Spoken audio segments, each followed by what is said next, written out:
Good afternoon, everyone. You're watching KCAL9 News at 2. I'm Mia Lee. And I'm Dave Gonzalez.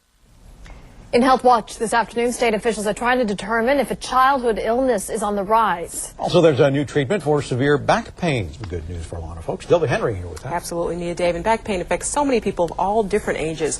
If you're tired of that aching back, an experimental treatment is getting rave reviews. Doctors have used it in Europe for the last decade and are now seeking FDA approval here in the U.S. The surgical treatment is called Dynesys. Last summer, just 2 months before her wedding, Allison Kring had a little accident. I fell off my bike, just riding down the street. It wasn't even a particularly bad fall. But the next day at work, I couldn't sit. I was in so much pain. I actually left and went to the emergency room. Steroid injections controlled the swelling and pain, but only temporarily. I couldn't walk without a cane.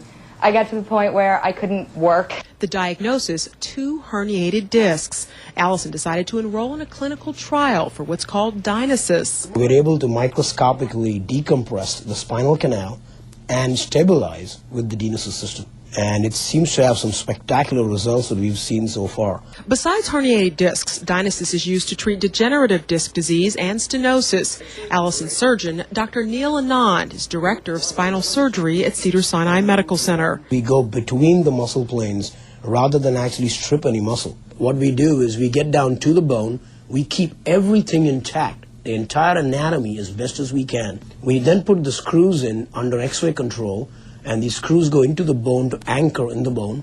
There are 2 on top, 2 at the bottom, and then they're connected together by this flexible member. And it cushions the affected area. It works as a bumper, stabilizing the spine at the same time, allowing for some motion. Can you go up on your toes? That's fantastic. As for Allison, It's been almost 2 months since my surgery, and there's nothing today that I can't do. wow, that's right. Allison did get married last year and is also back on her bicycle. Again, this is only for certain back problems and requires extensive experience. For more information on this clinical trial, you can call 800-233-2771. Again, that number 800-233-2771.